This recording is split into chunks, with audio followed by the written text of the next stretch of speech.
JCA, happy Hanukkah and almost Merry Christmas. I'm really excited to be here with you today. I'm making something that you can easily make at home or even give as a gift. I was thinking, what a nice idea would it be to give a gift to a family that is either, doesn't enjoy cooking, or, we just want to give them something healthy to eat. I know we give cookies and cakes and stuff like that often when we go over to visit with people, but what about a really healthy new food maybe for some people? I was thinking how great it is that on the holidays, not only do we eat whole unprocessed foods, right? We choose vegetables and fruits from around the perimeter of the supermarket, where we know that the way they look in the supermarket is the way they were found in nature. So we're eating whole unprocessed foods. But another thing that we do on holidays is we eat foods that we don't normally eat throughout the rest of the year. So it's so healthy to choose something new to eat, to really change up our routines and get in a new vegetable or fruit and new vitamins and minerals that maybe you don't eat normally on your regular days throughout the year. So holiday eating can be especially healthy, and not only that, but it's filled with love and enjoyment, and that's really what food is all about, right? Getting together with family, enjoying food and loving it and loving the process of it as well. So I'm really excited to make for you today a sweet potato and parsnip Kugel. If you haven't had parsnips yet, let me show you how they look when you buy them from the store. This is a parsnip. I should have actually used this one to grate because it's so big. I used a smaller one, and I really appreciated now how many times I've heard my mom and grandmother complain about using a grater to make like latkes and other potato dishes and stuff like that, because it is a workout, and I got a workout today because I grated some sweet potatoes and parsnips.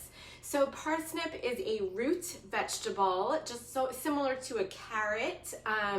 And the great thing about these type of root vegetables is that they are full of resistant starch, which is a fiber that feeds the good bacteria in your gut. So when you make a combination of parsnips and carrots and sweet potatoes, that is such a great flavor combination. It's really delicious to eat those root vegetables together. So what I did here was I grated a sweet potato and a parsnip, so you can already see the grated sweet potato and parsnip in there, and I just used one of each because I'm making a smaller recipe. You can easily double the recipe and use like 2 sweet potatoes, 2 parsnips. And then what I have here is I am also going to slice up an apple. And I often talk to you about my cutting skills. So that's another important thing to pay attention to, is when you're cutting, number one, I personally always keep the skins on, because the skins of most fruits and vegetables are full of fiber and lots of nutrients. So even with my sweet potato, I did not peel the skin off. I left the skin on. You will never know that there is skin of a potato in this grated bowl of sweet potato, and you're still gonna get that good fiber that was in the skin. So number one, I don't peel. I always keep the skin on. Number two is I always make a flat surface for myself, so that when I'm sitting something on the cutting board, there's no rolling around, and you don't have to worry that you're gonna hurt your fingers or cut your fingers when something is flat on the cutting board. Number two, I have a really sharp knife. The sharper, the better, the less chance you will have of cutting yourself. And it's always good to sort of hold your fruit or vegetable with your fingers like tilted in, so that you're not, getting your fingers in the way of the knife. So I'm just slicing up an apple here, Again, another flavor that will be delicious in my combination of sweet potato and parsnips. So I'm gonna get that all sliced up. And then over here on the other side of my cutting board, I already have some chopped dates. So I talked about dates last week. Dates are a super healthy food for you. So not only are they good for your digestion because of the amount of fiber that they have in them, but they are also really good for your bones. Dates have something in them called boron, which is a nutrient that is especially good for your bone density. So if you are starting to think about osteopenia and osteoporosis as we get older, add dates into your diet every single day as a means to help the bone density of your bones, which is super, super important. The other thing that dates do is if you are pregnant and at the end of your pregnancy where your baby is already full term, then eating a few dates every single day at the very end of your pregnancy will actually help speed up the process so that you can have your baby right away. So that there is actual research on this. There's scientific studies to show that if a woman eats a couple of dates a day at the end of her pregnancy, that she will have birth sooner. Okay, so I have, besides my apple over here, I have my dates over here, and then I'm about to chop an onion. So the way that I chop an onion when I want to dice it is, number one, cut it in half first because I want to make sure I have that flat surface. That's the most important thing when you're cutting. Then I cut off the edges, and obviously we do get rid of the skin for onions. I talked about keeping the skin for things like apples and sweet potatoes because the skin of those fruits and vegetables are so full of fiber and nutrients. But for onions, you know what you can actually do? Obviously, you're not going to eat the onion skin, but you can save that in the freezer. And when you're making soup, you can let the skin simmer in that water and then obviously get rid of it afterwards. But there are nutrients in the skins of onions that are super healthy for you. So it's something, like I said, I always try to keep as many things as possible. I don't want to waste. I always try to keep my edges and my skins and, you know, whatever parts of a fruit or vegetable that you're not going to eat, and try to make use of it. So one use of onion skin is to keep that in a freezer bag and use it when you're making broth. Get rid of it. We're not going to eat it, but it will. The water will get some really good nutrients out of that skin. Okay, so with the onion, I have my flat surface so that it's flat on the cutting board. I make some slits. I guess this is vertically, and then sort of make them horizontally.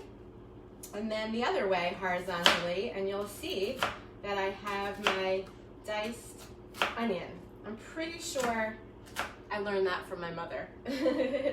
But, so thank you, Mom, for teaching me how to dice an onion, if you're listening. And then let's just do the other side. So in my Kugel, I'm going to have my grated sweet potato and parsnips, which is a really great flavor combination. I'm going to have my sliced apple and my diced onions, and then my chopped dates. So that's really the combination of foods that I'm going to have in my Kugel, and I just think what a great, not only sweet, delicious, healthy meal to have on this fun Hanukkah holiday, but it's also a great gift to bring over to somebody a already cooked Kugel and make their nights a little bit easier by providing them something that's already cooked and prepared. Okay. All right, so we're good with our onion. So I am just going to, and I kind of like that we're gonna have different shapes. So the parsnip and sweet potato, you can certainly add a carrot to this as well, is grated. We're gonna have some sliced apple in here, so we'll get some bigger pieces of apple in our Kugel. We're gonna have some diced onion, and then some chopped dates.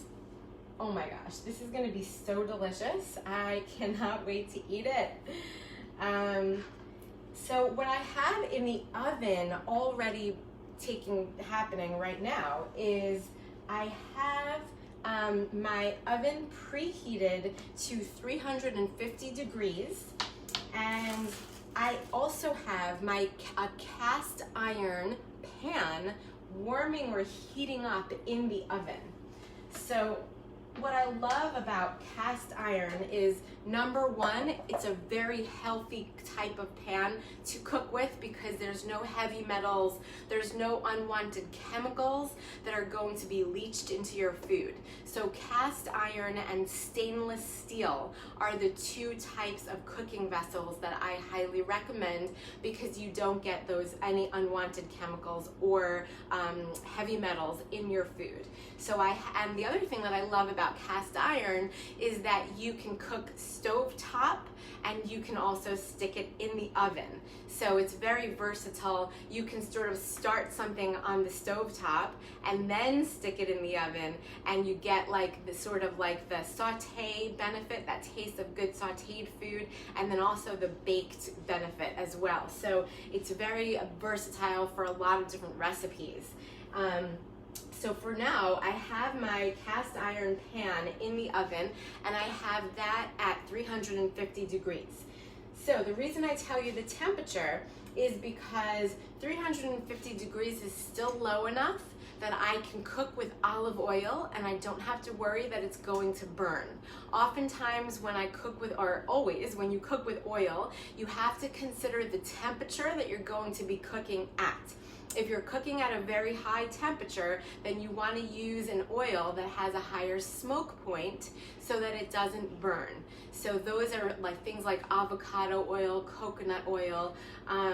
This recipe would taste good with coconut oil, but because I'm cooking at a lower temperature today, I am going to use some olive oil. And then at the end, I'm going to use a little bit of ghee on the very top. Ghee is my substitute for butter, and I can talk to you a little bit later about why I choose ghee. But I'm going to add some olive oil to this. Actually, first, before I even do that, I'm going to add my eggs. So I'm going to add 3 eggs, and I purposely brought out this container because I wanted to show you the type of eggs that I especially recommend.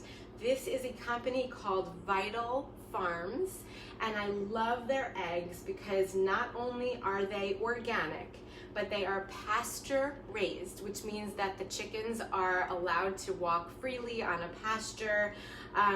They are cage free. Let's see if it's where it says that. It does say it somewhere.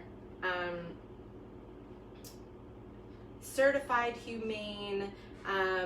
I believe that means that they are cage free, but I know for sure that Vital Farms are cage free. I'm not sure if I could find it, but anyway, that means that they are not caged, they're roaming freely, they are treated humanely, and that means that their animals and their eggs will have less inflammation.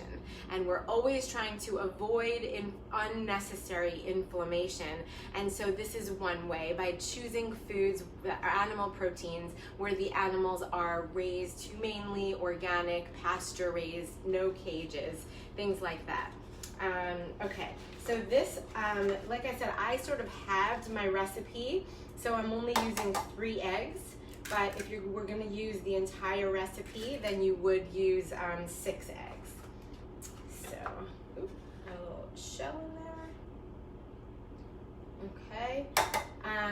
So, and these eggs, you can get them right at Publix, your local supermarket. Vital Farms is the name, if you didn't hear me.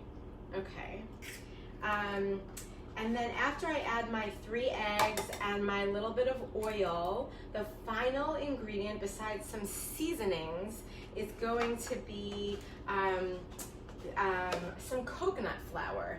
And you can add a little bit of baking powder too if you want to have it like sort of a little bit more fluffy and rise a little bit. Let me get my fork. So this is really, besides the grating, which was quite a workout, this is a pretty easy recipe. You're just gonna kind of mix everything together. But what I love about Kugels is that you can actually be very creative about the ingredients that you're using. I have some recipes where you actually saute some zucchini and some carrots and even some eggplant and stuff like that right on the stovetop, and then you mix it in with the eggs and you put it in the oven. So there's a couple of different ways to do this, but I am really excited about this one. And there's no gluten in here, there's no dairy in here, so this will fulfill a lot of people's special food sensitivities.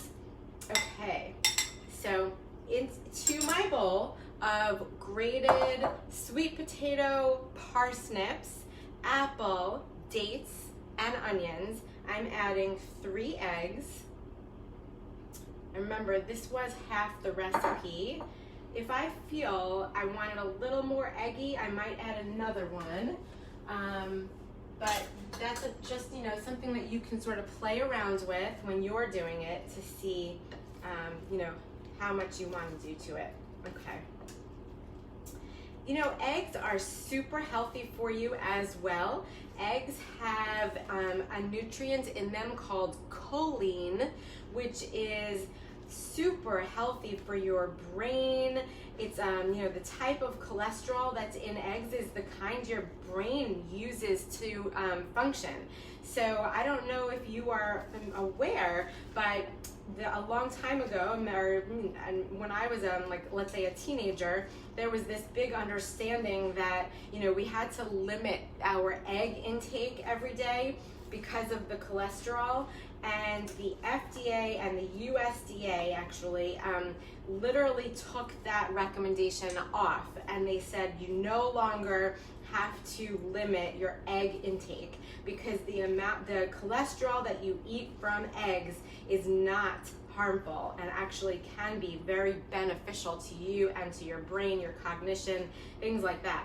So please, let's take out that thought or that philosophy that we had, about 15-20 years ago, that we had to limit our intake of eggs. So they're super healthy for you. So it's kind of coming together here. I do feel like one more egg would benefit me, and so I'm going to go ahead and do that. And while I'm doing all of this, let me tell you about this announcement that I made last week, which was that starting in January, every single week, I'm going to be challenging you guys to another nutrition, health, adjustment or modification that you can make each week for yourself and your family to become more and more healthy, using food as medicine, using food to keep you guys healthy and to improve your quality of life. So I'm really excited for that challenge. It's a 10-week challenge that's going to begin in January, and for those people who complete the full 10 weeks, you will have a chance to win a free nutrition session with me. So I'm really excited for that 10-week nutrition challenge to start off your guys' new year in the most healthy way. Not only this will benefit you, but it will benefit your entire family. So starting January. Come join me, learn what the challenge is for each week, and keep me posted.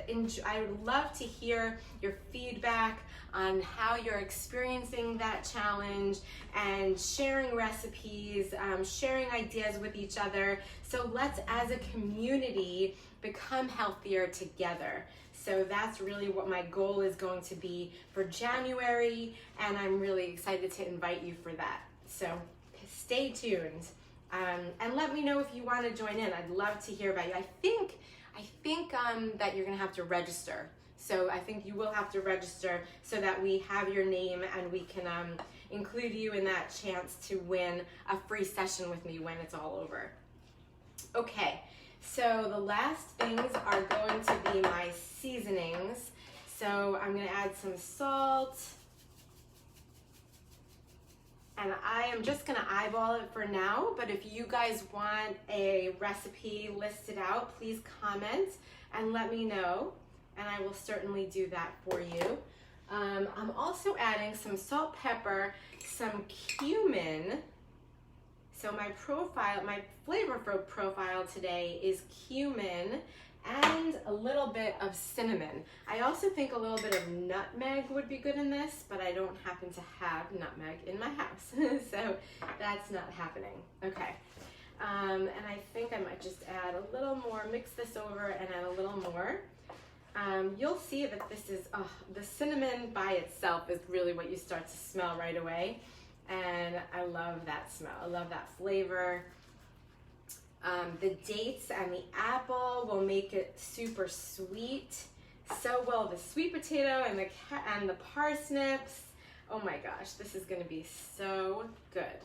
Another thing that you can use, by the way, if you don't want to grate the sweet potato and the parsnips, if you ever purchased a like a spiralizer, you can use the spiralizer to make sort of like noodles out of the sweet potato and parsnips, and that's another option if you prefer to do that. So again, I'm just adding my salt, pepper, cinnamon, and cumin.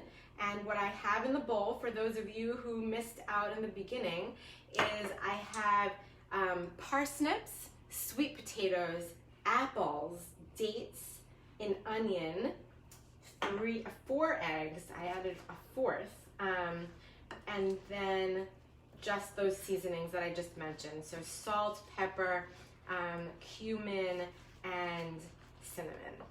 Okay. And then what I have in the oven is a heated cast iron pan. I have the oven at 350 degrees. So the final ingredients that I'm going to be adding to this is just a little bit, let me get a tablespoon because I do want to measure these things. Okay, let me do the dry first. So I have some coconut flour. Coconut flour, you can use almond flour, that's another one I really like. I'm just going to use 2 tablespoons of this. You can also add some baking powder. I'm going to skip the baking powder because it has cornstarch in it, and my husband can't eat corn. So, okay, so I'm just going to mix that in just to give it a little bit of like a structure, let's say. But the eggs will do that as well, and we don't have to overmix it. And then I'm also just going to add a little bit of oil, probably another about 1 or 2 tablespoons. So again, let me know if you want the recipe for this. This is a super easy, healthy recipe that you can make not only for your family, but it can be a gift for another family. Instead of cookies and cakes, this might be a more healthy version. Also delicious. Oh, I found a little bit of onions dropped out. And that's another thing, you know, the onions will add a little bit of a contrast to the very sweet dates and apples and you know, sweet potatoes. So it's good to think about a little bit of a savory flavor when you're mixing together lots of sweet things. All right, I think we're good to go. This is going to go right into my cast iron pan, what I'm going to do is grab that out of the oven, and it is pretty hot, so I have to be a little careful here. Okay. All right. Okay. So I'm going to oil the bottom of that, and like I said, because the oven is at 350, I can use olive oil because that's the temperature that it's not going to burn. And I'm just doing that so that the bottom of the Kugel doesn't stick. So I'm going to pour that into the pan. Can you guys see? Yes. Okay, good. Oh, this is going to come out so good. I cannot wait. So I will show you guys a picture of it when I'm all done. I always wish that you guys were here to smell it and to see it when it finally comes out. So this is gonna bake in the oven at 350 for 1 hour. And like I said, you can play around with the ingredients. If you would prefer to use white potatoes and maybe some zucchini and carrots, then it would not have such a sweet flavor. It would be a little bit more on the savory side, but that is just fine. All right. And you can hear it kind of sizzling already because the pan is from the oven and hot. So I'm just gonna even this out. And then the final thing I'm gonna do is I'm going to, on the very top of this, just put little pieces of ghee. So ghee is my substitute for butter. And I use that instead of butter because it's a little healthier. It does have a higher smoke point, though we're cooking at not a very high temperature today. But it also has in it something called short chain fatty acids. Short chain fatty acids are what the good bacteria in your gut release, and it's what helps us with digestion. So knowing that the ghee has it in there, that's an extra bonus. Another reason why I also like to use it instead of butter. And it's also not dairy. So if you have a problem with casein in dairy products, then ghee is a good alternative. So I'm just like putting it in as pieces on the top, just so that it adds a good flavor and also helps this brown a little bit in the oven. Oh my gosh, it smells so good already because the bottom of the pot was hot. And so it's already starting to cook a little. I'm just gonna grab another towel so that I could stick it in the oven. So let me just give you guys a good look at it one more time. So here's what it looks like. And I'm gonna stick it in the oven for an hour at 350 degrees. Ooh, that's getting a little hot. Okay. And I will absolutely post a picture of what it looks like when it comes out, but what I can't show you is how it smells and how it tastes. So try it yourself because it smells so good in here. I can't even tell you how good. So stay tuned, register for that challenge that's starting in January. It's a great way to get yourself and your family healthy starting in the new year. Have a very happy Hanukkah, everybody, and I will see you next week. Have a good week. Bye-bye.